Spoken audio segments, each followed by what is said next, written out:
So our first presenter for this semester is one of our colleagues from Sydney, Dr. Mario Baghos, who most of you already know over there.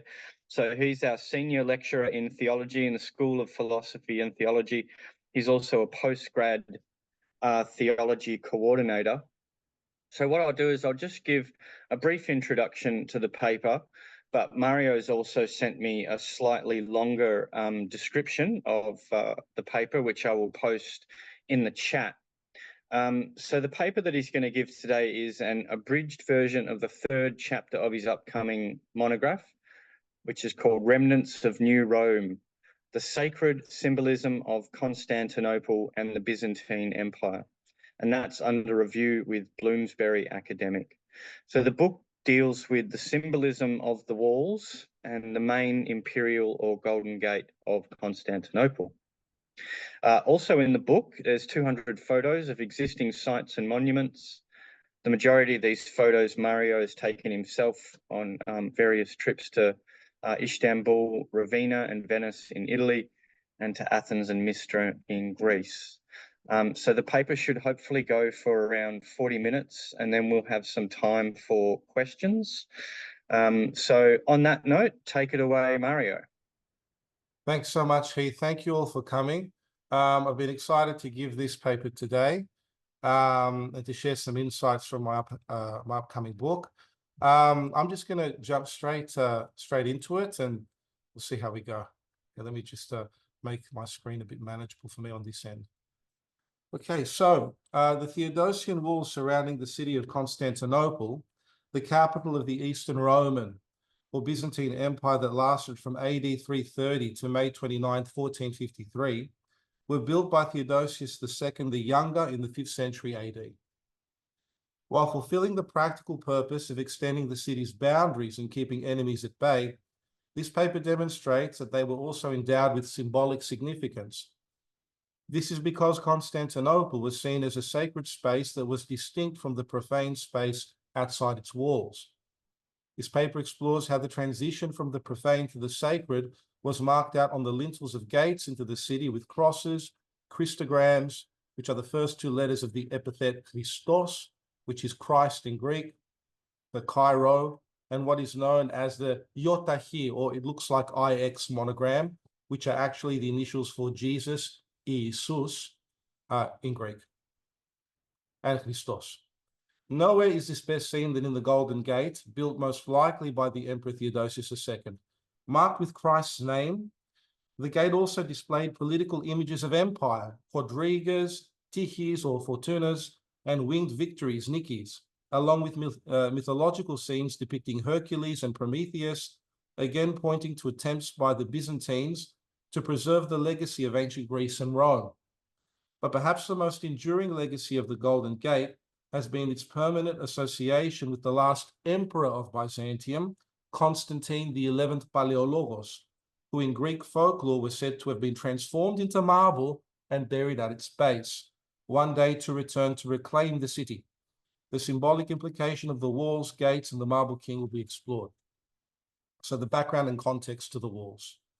And again, this is the third chapter in my monograph on the city, which covers its various extant monuments and churches, which are now mostly mosques. I do a couple of forays into Italy and Greece, as he mentioned, but it's chapter 3. In 410, near the beginning of the reign of Theodosius I's nephew and namesake, Theodosius II, an unprecedented event took place.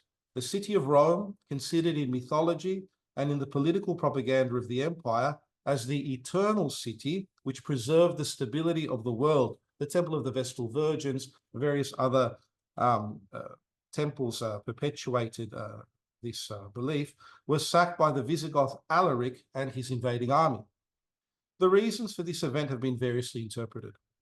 For many decades, the Romans had relied upon barbarian mercenaries who increasingly began to occupy higher levels of military and government administration. Alaric was one such figure under Theodosius I and his son Honorius, who governed the Western Roman Empire, while Theodosius II, though still a child, ruled in the east from Constantinople under the regency of his older sister Pulcheria. Saint Pulcheria. She's canonized in the Eastern Chalcedonian Orthodox churches. It was due to Honorius not giving Alaric territory in Italy in which to settle his people that the latter took reprisal against the city of Rome. Some of the ancient Byzantine historians even interpreted the sack of Rome by Alaric and his army as a sign of divine disfavor against the inhabitants of the city and the empire. But this is probably political rhetoric that was meant to underscore the gravity of political power now resided in New Rome, Constantinople. The Eastern Emperor in Constantinople, New Rome, responded to the catastrophic sack of the Elder Rome by holding 3 days of mourning and by beginning construction on a tripartite series of fortified walls on the western landward side of the city, so indicated here where my mouse is scrolling. On the landward side of the promontory that extended the geographical expanse of the city to encompass the suburbs beyond the Constantinian walls. Here are the original walls built by Constantine the Great when he founded the city, as well as vacant areas of land. So all of this territory was included within the Theodosian walls. These new walls have been described succinctly by Stephan Gerasimos as follows. By 422, the walls were nearly finished.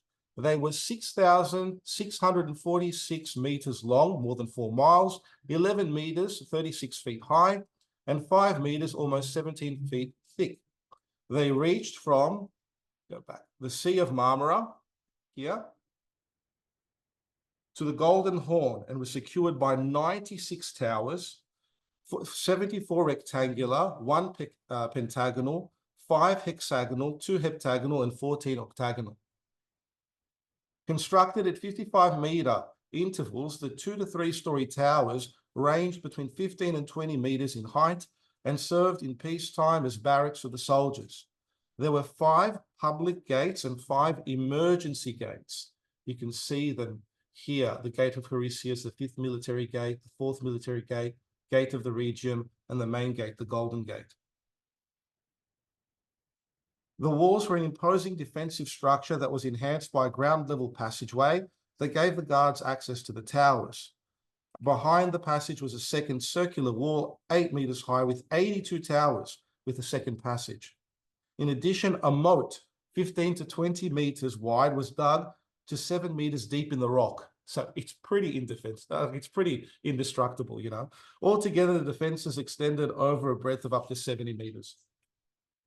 That's just to give you an idea. So the external wall is the short one. This is a reconstructed section of the Theodosian walls that I took a photo of in 2011. And there you have one of the main towers that intersperses the length of the second row of walls. The moat would have been in between this first line and second line, okay? And here is an inner reconstructed section of the ramparts from behind the second row of walls where archers would, you know, shoot their arrows over and so on and so forth. And this gives you an idea of what let's say, the kind of cascading movement upwards of the first line of walls and the second line of walls, so that archers could shoot their enemies from a higher vantage point. In late 447 and early 448, 57 of the 96 towers, along with entire sections of the wall, were destroyed by earthquakes. It is said that the inhabitants of the city, which had grown from an estimated 100 to 150,000 people at its founding to 400 to 500,000 by Theodosius II's time, that's mid-5th century, rebuilt the walls in 60 days, defending this city from enemy attacks and repelling, in this context, the threat posed by Attila the Hun and his forces. So formidable were the Theodosian walls that consecutive attacks over the centuries by Avars, Arabs, Rus, and Bulgars were unable to penetrate them. In 1204, when the Venetians and Franks captured Constantinople during the Fourth Crusade, they only managed to climb over the northward walls near the Golden Horn. So this area up here, the Golden Horn, which Theodosius II built along both the Horn and the Sea of Marmara after the completion of the landward walls. So let's have a brief look at the symbolism of the walls. Of special note is the connection between the Theodosian walls and the Virgin Mary. who from the reign of Theodosius II onwards, and on account of Theodosius's sister Pulcheria's endorsement, was increasingly venerated in Constantinople. And this is, of course, related also to the convoking of the Third and Fourth Ecumenical Councils in Ephesus and Chalcedon, respectively, in 431 and 451, which affirmed the Christological doctrine that Christ is fully God and fully human. Of course, there's a Mariological dimension to that. So Mary was very popular at the time and still is in the traditional churches. Indeed, Pulcheria was patron to churches dedicated to the Mother of God in the suburbs of Blachani and Chalcopratia, as well as the Odigon Monastery. Odigon means she who leads the way. All of these churches and monasteries purportedly contained sacred relics associated with the Virgin. The Blachani had her robe or funeral garb, the Chalcopratia her girdle, and the Odigon, the miraculous icon known as the Odigitria, or she who leads the way.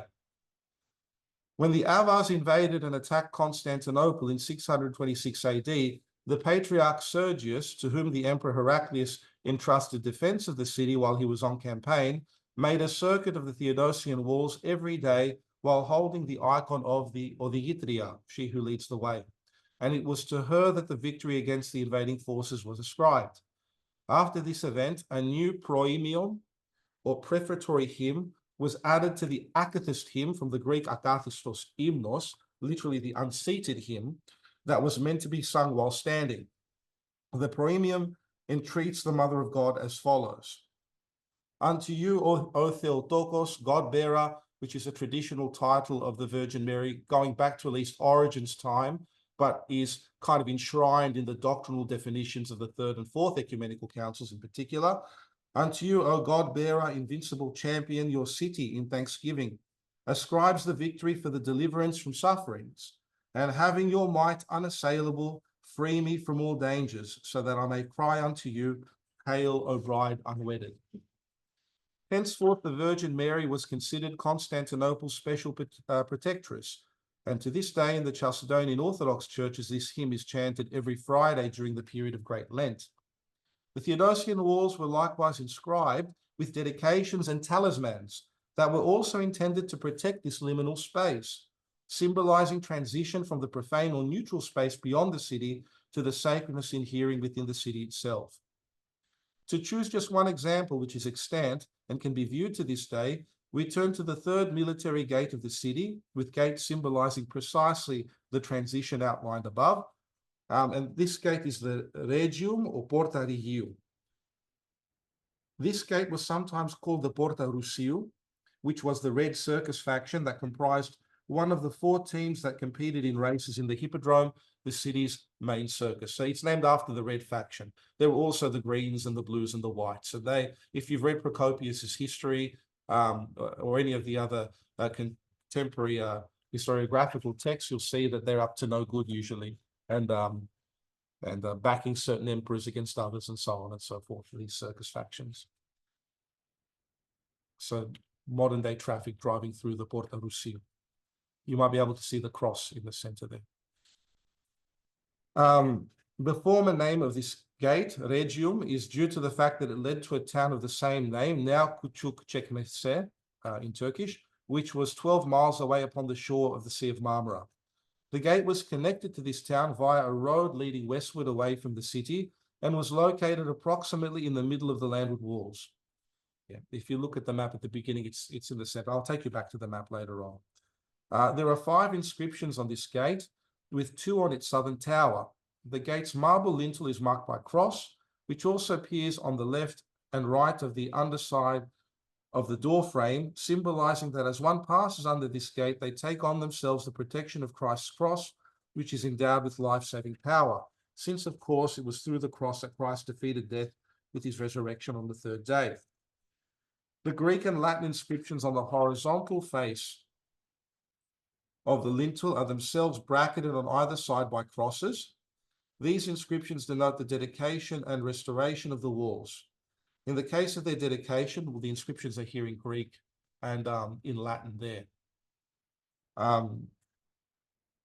In the case of their dedication, on a marble relief beneath the horizontal section, the wall is acknowledged in Latin as having been erected by the prefect Constantine at the command of Theodosius II, who commissioned the walls. And on the horizontal section itself, there is the Greek inscription comprising a summary of the Latin already mentioned, as well as a lengthy acknowledgement of the restoration of the walls in the mid-6th century. So you see some of this imagery here, crosses, multiple crosses. Sadly, the walls could not resist the technological advances in the Middle Ages, which the Byzantines, due to the truncation of their borders and the gradual yet inevitable collapse of their age-old empire, could not afford to implement themselves. When in 1452, a Hungarian engineer by the name of Urban solicited the last emperor of Constantinople, Constantine Palaiologos, for a salary as a designer of heavy artillery, the latter could not meet his financial demands.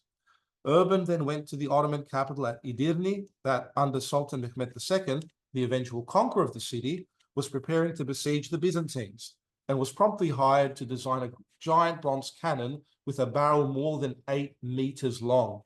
This cannon was called the Great Bombard and was destined to level the walls of Theodosius that had stood impregnable for over 1,000 years.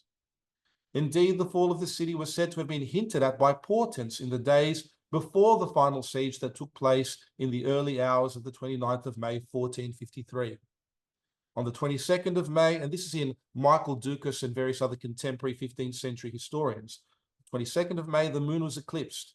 And on the following day, at midday, the icon of the Mother of God, or the Yitria, she who leads the way, was processed around the city for the latter's protection, along the walls. But a terrible thunderstorm broke out, and the icon slipped and fell from the frame on which it was held. The procession was then obviously abandoned.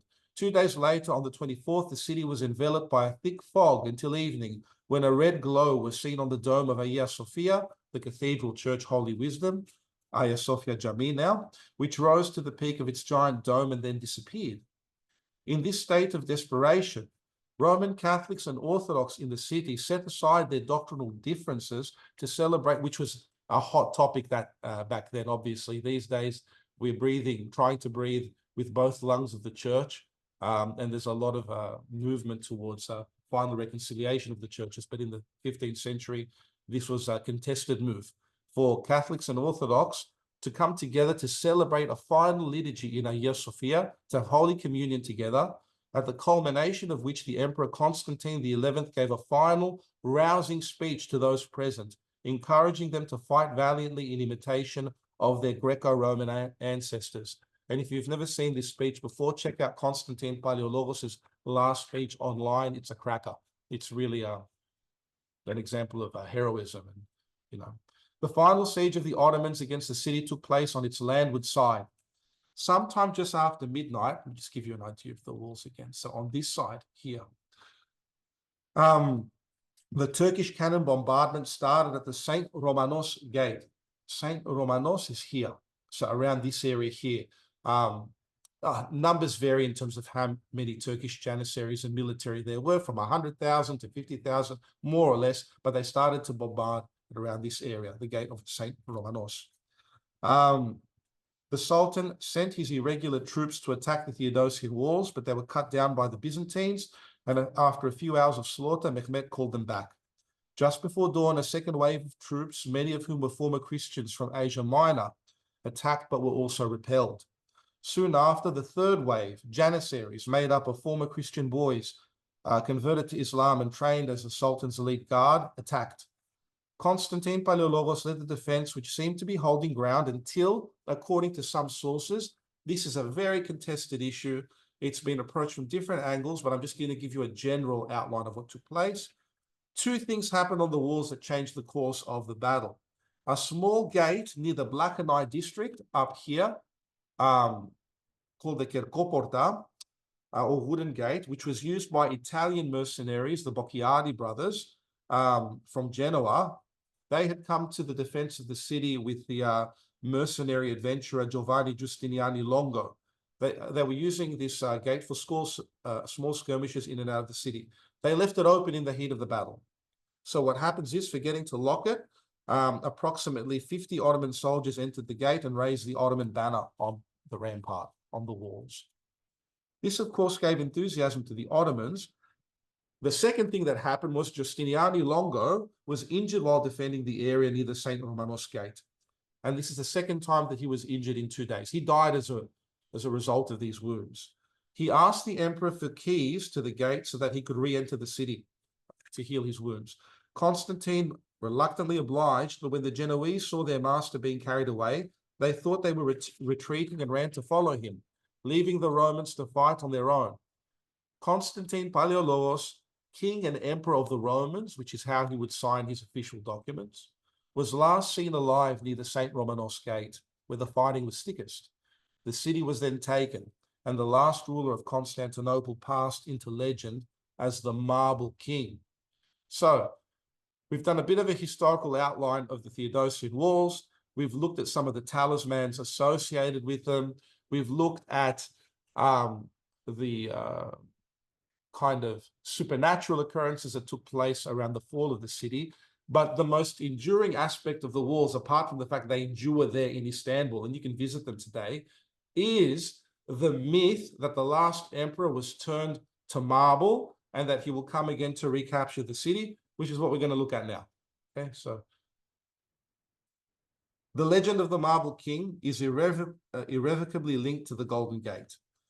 The Golden Gate is here, down here, the main imperial gateway into the city. That it superseded the main entrance into the city. It was reserved, for the emperor and his retinue when Theodosius II extended its boundaries, the city's boundaries, with these second line of walls. Commoners couldn't enter through that gate. It was just for the emperor and his immediate circle.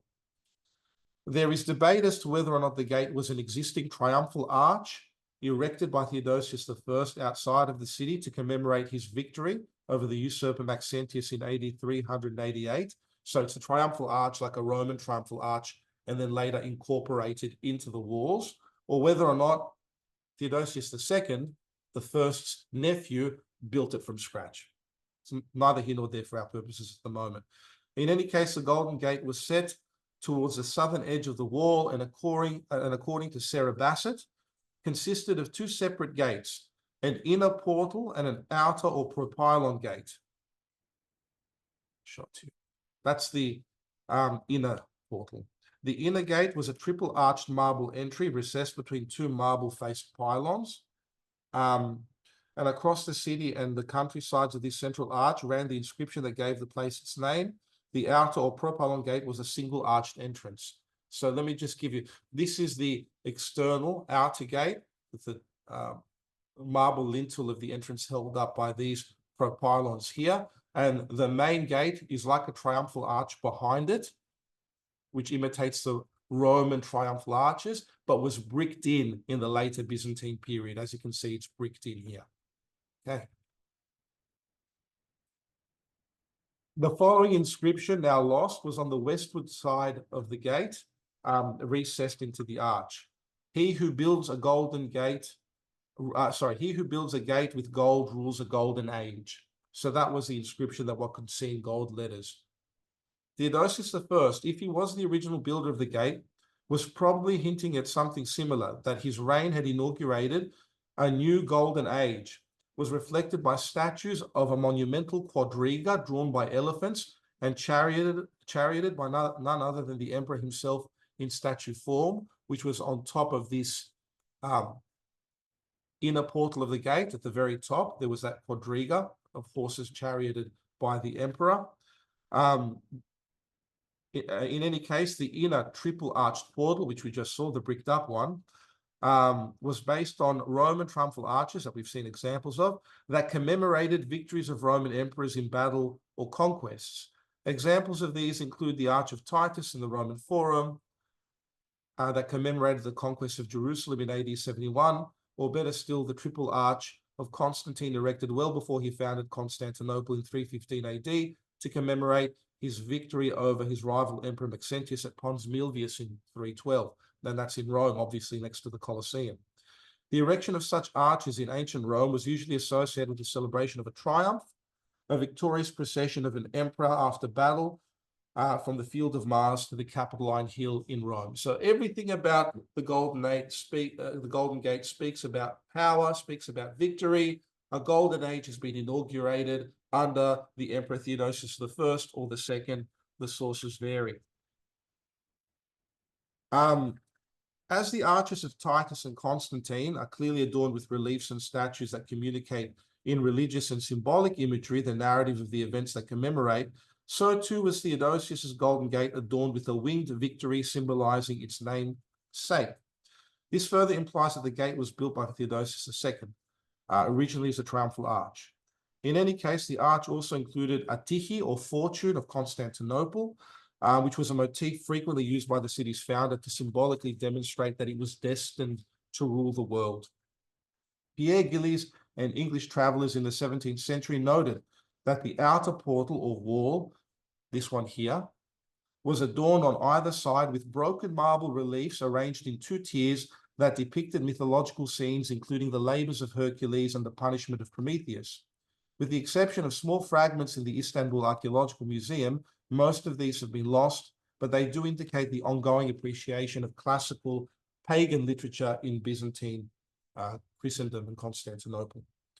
What is significant is that one can still see, both on the lintels of the external or outer gate that I just showed you, and the inverse side of the interior gate, which I'll show you in a second. This is the external gate, the lintel. Forms of the christogram, the Chi-Rho, the first 2 initials of Christ's name. According to Eusebius's Life of Constantine, on the night before the Battle of Pons Milvius, the emperor dreamt that Christ told him to place the Chi-Rho on his shields and standards as a sort of talismanic protection against his foes. And here in the inner portal, you see the Chi-Rho at the very top of the Golden Gate. Now, Eusebius's Life of Constantine also describes the setting up of a portrait of the Christian Lavarum over the entrance of the emperor's palace in his new Rome, military standard, which was topped by the Saviour's sign, which could be the cross or the Chi-Rho. While the only evidence that survives for this is Eusebius's testimony, there is a symbolic importance to the appearance of the Chi-Rho over lintels, over places where we move from one space to another. This is true whether we are addressing Constantine's palace or, for our purposes here, the inner and outer portals of the Golden Gate. Since the latter is also adorned with the Iota Hi monogram, we saw here, Iota in the center for Jesus, Hi for Christos. One, in fact, had to either consciously or deliberately or unconsciously pass under some form of the name Christ when entering through these portals. In this case, since the Golden Gate was reserved for the triumphal entrance of the emperor and his retinue after military campaigns, then they would submit themselves to Christ by crossing the threshold marked by the first 2 initials of his epithet, the Chi-Rho or the Iota Hi, while becoming imbued with the divine protection offered by that name, which simultaneously was believed to keep both spiritual and physical evil away from the city. I've stated that the Golden Gate was constructed from marble, and at this juncture I must return to the theme of the marble king mentioned above. How much longer do we have, Heath? You're about 30 minutes in, Mario, so I was just about to give you a 10-minute warning, assuming you want to leave 20 minutes for questions. Yep, that's fine. That's okay. Thanks for that. So after the catastrophic conquest of the city by the Ottomans on the 29th of May, 1453, a legend arose that the last emperor of the Romans, Constantine Palaiologos, did not die, but an angel plucked him from the spot where he was last seen alive fighting near the St. Romanos Gate. The angel turned him into marble and buried him in a subterranean cavern beneath the Golden Gate. There he would remain until such a time that the Greeks, the descendants of the Romii or Romans, would be ready to retake the city. He would awaken from slumber and chase his enemies as far as the red apple tree, which in Greek legend is either associated with the statue of the Emperor Justinian that once stood in front of Hagia Sophia, the main cathedral of the city, or the border between Byzantium, encompassing its former territories in Asia Minor, and Turkish lands. And there is a long history behind this idea of the last emperor conquering his enemies. It begins in the 4th century with the Tiburtine Sibyl that describes a final emperor being raised up in order to destroy the enemies of the Christian peoples, now with Christendom gradually emerging under Constantine and his sons. The Tiburtine Symbol names this final emperor as Constans, which was one of the names of Constantine's sons. And in that text in Latin, we read about Constans being raised by providence to defeat the enemies of God's people. In this context, they were Jews and pagans, to prepare the way for the second coming of Christ and the final defeat of Antichrist. So this is a form of a kind of reductionist apocalypticism that allows for the persistence of the ancient Roman ruler cult within the Christian expectation of the imminent last things or the end times. It's not official Christian doctrine, but it's a kind of pseudomorphosis of Christian eschatology, which was very popular during times of anxiety and stress and so on and so forth, when people imminently expected the end of the world. That text, the Tiburtine Symbol, is from the 4th century. In the 7th century, another text is written called the Apocalypse of Pseudo-Methodius. Methodius was a bishop in Greece, Patara, in the 4th century. It's attributed to him. But this 7th century text also describes the emergence of a final emperor of the Romans who was to defeat the marauding armies of Gog and Magog, which are two enemy peoples that are mentioned in the book of Revelation, so eschatological text, and placed beyond the borders of the world, beyond the borders of empire and order and stability by Alexander the Great. So they're going to be unleashed at the end times, and they're going to flood the world because of the immorality of Christians, the text says, when God will raise up this final emperor, not named in the text, to defeat them. Then this emperor will make his way to Golgotha, surrender his scepter and his crown to Christ, and the second coming will take place after that, where Christ will return to defeat the Antichrist, who appears on the scene after the death of this emperor. This Apocalypse of Pseudo-Methodius was written originally in Syriac. Then within a century, you have a Greek translation. And in the Greek translation, well, let me just show you what it says in the Greek translation. The way that the emperor is described as coming to fight against the enemies of God's people. In this context, it's not pagans and Jews, it's the armies of Islam. Then all of a sudden, why the armies of Islam? Because in the 7th century, the Islamic armies had taken over Syria, Palestine, and North Africa from the Byzantines, the Eastern Roman Christians. So this Greek version of the Apocalypse of Pseudo-Methodius says, then all of a sudden affliction and trouble will come to them, and the king of the Greeks, that is of the Romans, so Roman in terms of ethnic identity, but speaking Greek, will go out to them with great anger, and he'll be aroused like a man roused from sleep after drinking much wine, whom men have reckoned to be dead and good for nothing. So this resurrected emperor is described as, again, defeating the armies of Gog and Magog, and once again going to Golgotha and offering up his scepter and his crown to Christ in order to facilitate the second coming. That's the backbone of this legend that re-emerges when the final emperor of Byzantium, Constantine Palaiologos, disappears on the battlefield at the Theodosian Walls when fighting against the Ottomans in 1453. But in the 15th century, so about 800 years after the Apocalypse of Pseudo-Methodius, and almost 1100 years, well, about 1,000 years after the Tiburtine Cyril, you have this belief that the emperor is plucked from the spot by an angel, interred at the base of the Golden Gate here, and put to sleep, and will one day, very much using imagery taken from the Apocalypse of Pseudo-Methodius, will rise up, will wake up in order to defeat, in this case, the Ottomans, and reclaim Constantinople as a Christian city. The problem, however, with all of this, and this part I'll read out to you in order to end the topic, is that theologically speaking, all of this is distorted. Since according to the broader church tradition that encompasses both Elder Rome and the New, and thus the Catholic and Chalcedonian Orthodox churches, Mary, and not a Roman emperor, is appointed by God as the main intercessor for Constantinople, for Rome, and for all major cities. So the Roman emperor does not have a theological role to play in the providential working out of earthly affairs leading towards the end times.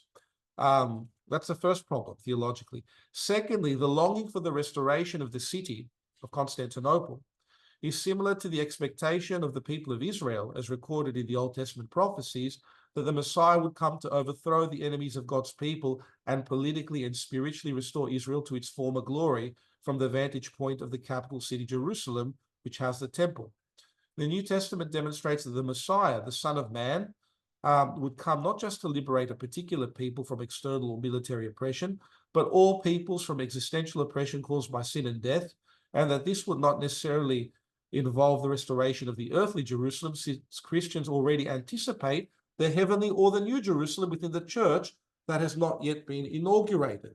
Thus, Constantinople in this schema takes the place of Jerusalem, and Hagia Sophia replaces the temple in a retrograde manner that subordinates the accomplishments of Christ, exemplified by his resurrection from the dead, and even the continued role of his mother as intercessor, to an ethnocentric nationalism whose goal is the recapture of a terrestrial city, that is Constantinople, by the last emperor who replaces Christ, at least for a while, in this reductionist eschatological schema. Why is that so problematic? Well, it's not advocated officially by the Orthodox Church. I mean, the Patriarchate of Constantinople is still there in modern-day Istanbul.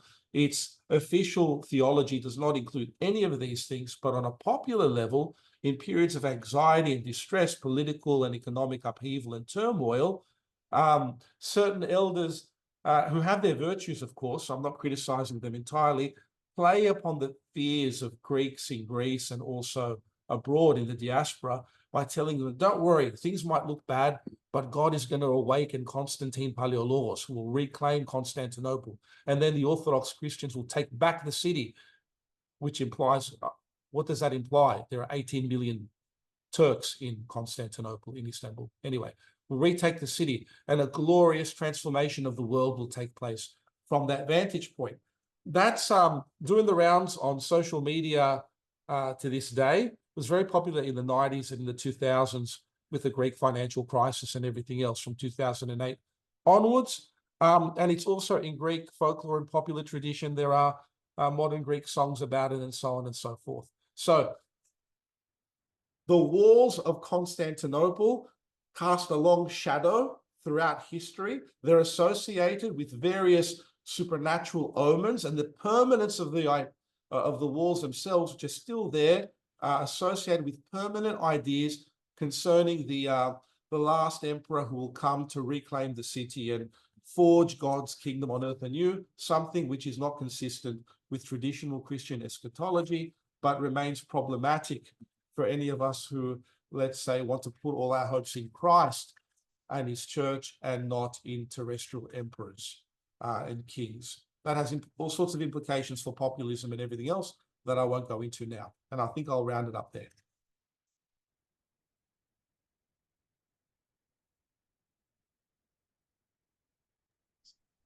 Mario, thanks a lot, Mario. What a great paper, and thanks for kicking off semester 2 with that talk.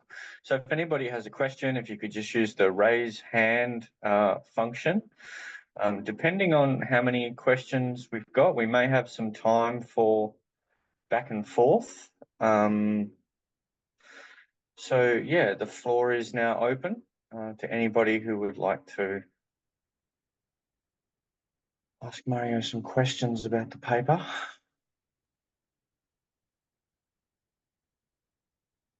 Mario, Christian. Mario, I don't know if this is a little bit off topic or too nuanced, but I was really fascinated by this urban character who had, it seemed like, the design for this weapon, and then was he looking for just the money? Like he went to the highest bidder, and when they couldn't afford his services in Constantinople, he just went to the other side. Like he just seems like an interesting character. And did he have no religious affiliation? Was it entirely just pragmatic for him? Yeah. That's interesting. Yeah, I don't know about his religious affiliation. He was Hungarian, so he may have been a Christian of some stripe, but that's not surprising. You had Christians fighting for the Muslims, for the Ottoman Turks at the time. You also had Ottoman Muslims fighting for the Byzantines as well. Some of the relatives of Sultan Mehmed II were in his military defending Constantinople. So it's all very complicated and nuanced. But the story goes that, yeah, he went to the highest bidder.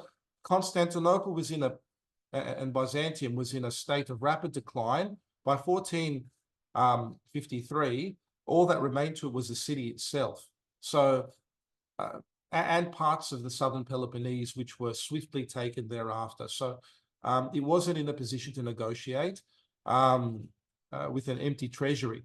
And Urban, he moved on. He went to the Ottomans. They bought the Great Bombard. That's the beginning of, let's say, the weaponization of cannons in the historical record. It's about this time. Yeah. It sounds like it's a really good example of how, on the surface of it, what seems simply like a straightforward religious conflict is actually being undergirded and determined more by much more temporal interests. Exactly right. Yeah. No, thanks, Christian. It's a good observation. Thanks, Mario. Alrighty, Sam, do you have a question? Yeah. Thanks so much, Mario. That was so interesting. It's such a it captures the imagination. This whole idea of kings who fall asleep and then come back. So obviously it reminds me of King Arthur. I was just in Rouen with my wife, and there was similar legends about Joan of Arc. Maybe she wasn't burned, and so anyway, Frederick Barbarossa is another one. Frederick Barbarossa, the leader of the Third Crusade. Right. Yeah. So I just wanted to. So one of the most interesting things for me is this: the way that you've analyzed the kind of mixing of pagan and Christian sort of pieties about kingship. So I was just curious. I was just inviting you to say more, maybe, if you have any other thoughts about the Roman imperial cult. And so I know that the only one I know for sure is that Nero had there was a legend about Nero that he was still alive. Like Augustine mentions that there are people who believe that Nero was still alive in his time, waiting to restore the empire. But is there any hint of is there any sort of direct continuity with that that tradition of sort of deified emperors in this story of Palaiologos? That's a very interesting observation, Sam. And that Nero was haunting his mausoleum in Rome. I've heard about that as well. Well, obviously, the Roman emperors construed themselves as divine and were worshipped as such. And, early Christian martyrdom is really so prevalent because they refused to worship the emperor as a god. And that's an age-old tradition that's bound up with the emergence of civilization on a massive scale. So the ancient Egyptian pharaoh was a god. The Mesopotamian rulers were also gods. And that's something that I argued in my first book, while Christianity didn't eliminate the ruler cult, which was a kind of source of cohesion within these totalitarian-like states.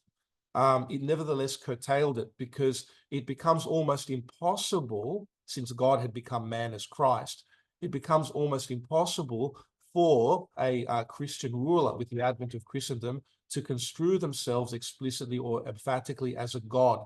They do take these prerogatives from time to time, especially in the 4th century, when the whole Christendom thing is new under Constantine. We see that clearly with his Arian sons, Constantius and others. They call themselves divine and eternal. And some panegyrists, both Christian and pagan in that period, call the Christian emperor divine and eternal. And it's something that continues until Justinian's time, which is really problematic. But then it nosedives. The confidence in the ruler as a god disappears after the Islamic incursions into Syria, Palestine, North Africa, and Egypt. And so thereafter, the pretense is there, especially in iconoclasm with but they're not gods per se. They can't be because of the incarnation. That doesn't mean that they didn't do all sorts of nasty things. Some of them. It also doesn't mean that others were not very pious. We have holy emperors and empresses from the 7th, 8th, 9th century onwards as well. So in the Byzantine tradition, and also in the Western tradition later on, the Catholic kings and queens and so on and so forth. And now, in terms of drawing a direct line from the sleeping emperor in relation to the sleeping and roused emperor, ready for battle, ready to take over the city, from the ancient pagan Roman ruler cult through the Tiburtine Sibyl into the Byzantine period, I didn't see any evidence of that. But I mean, that whole motif seems to be unique to Christian understanding of death and resurrection, and how they adapted that to fit the text in relation to the emperor. Is that helpful? Yeah, that's super interesting. And yeah, no, very helpful. Thank you. Okay, Pamela, you're next. Just a question, Mario. If you could talk a little bit more about this idea that Our Lady really typically is seen as more as the protector of these major cities, but then a question flowing from that. If that's the case, the myth of Constantine basically coming to life again and resurrecting Constantine, could we say that's an affront against Our Lady? Well, it's definitely a kind of it's weird, Pam. That's another good observation, because there is another legend that arises in the 15th century that just before he went onto the walls near the St. Romanos Gate to fight the Ottomans, that he had a vision of Mary, and that Mary entered a church, and he followed her, and she demanded of him his crown and scepter, and he laid them at her feet, and then she disappeared. So it's not a direct affront against Mary. It's more like an alternate tradition that comes out of a softening of the ruler cult in Christendom in a way that does not reflect actual Christian doctrine about the last things, which is anchored on Jesus, on Christ.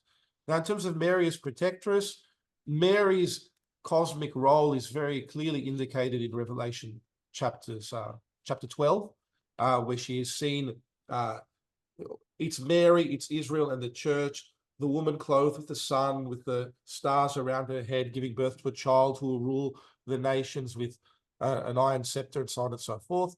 Her intercessory role is made clear from the Transitus Maria, the earliest texts that describe her falling asleep and being resurrected and assumed, and I see all of those as compatible, and that part and parcel of mainstream Catholic and Orthodox tradition. So Mary's role as being the main intercessor to Christ on our behalf is very, very early in the tradition, and to perhaps hopefully not to upset our Protestant brothers and sisters, it's even there in Luke's gospel, okay, when she says, "From henceforth all generations will call me blessed."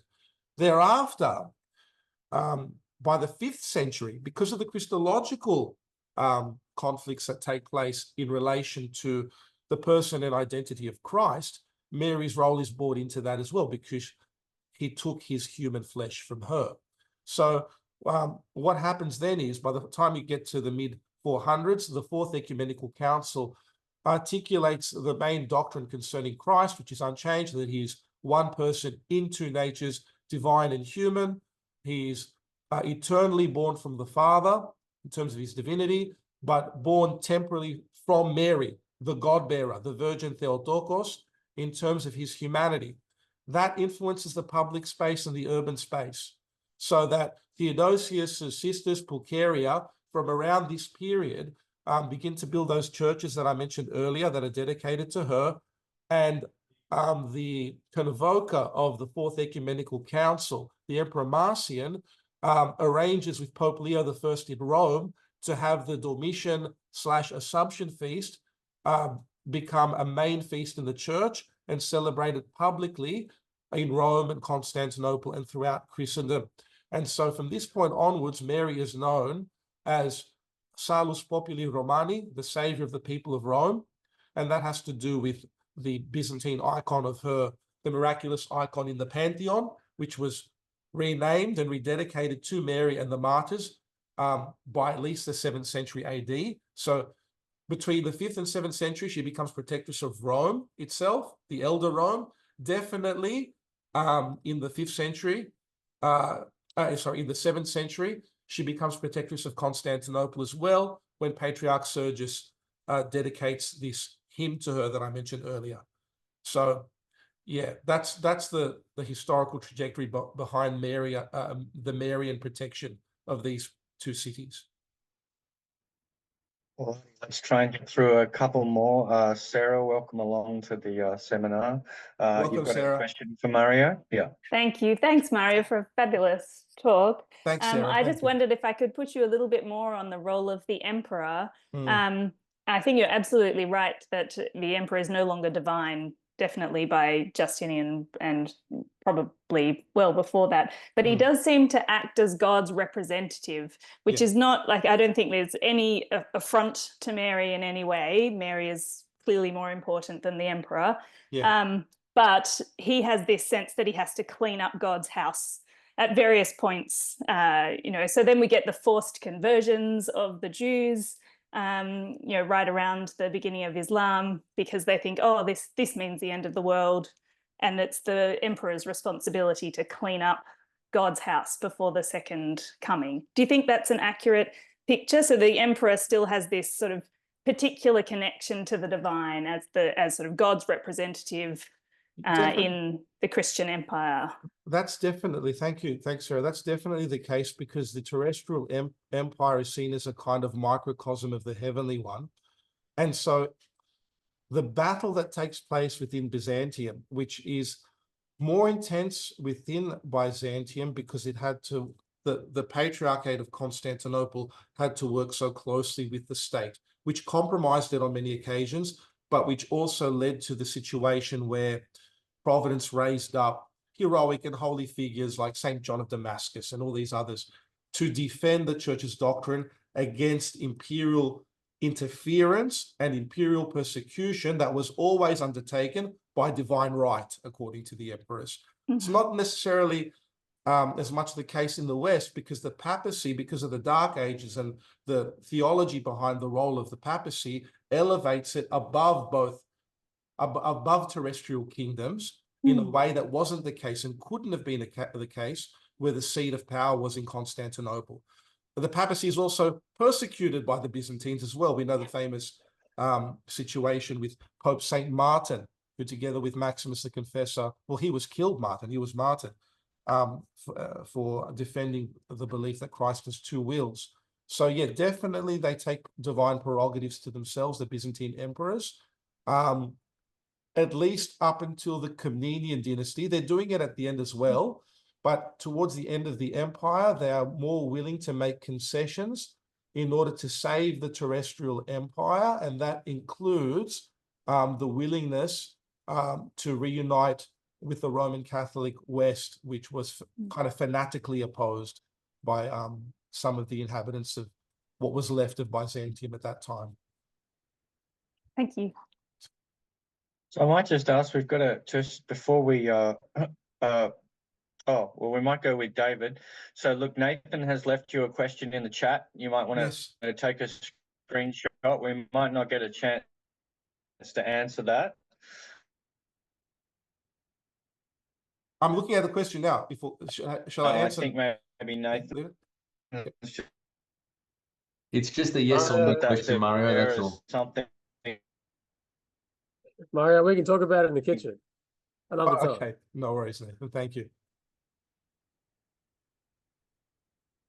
David, I think we're losing Heath.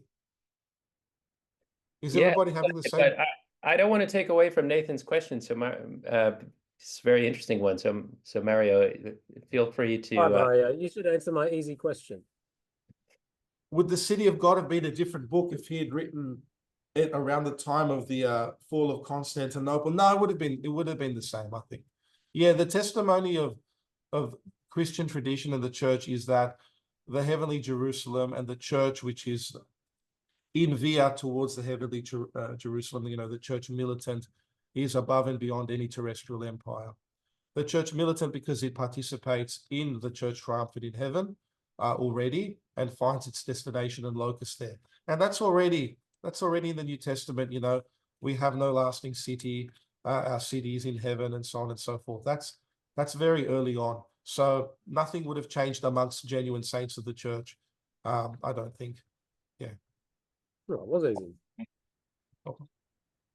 Well, that was more easily dealt with than I thought it was going to be. So, David, would you like to ask? I think there might be more conversations that may need to go on about that question. But David, do you want to ask your question, and then we will conclude with a prayer? Christian's going to lead us in a concluding prayer, and that'll be it for our first session.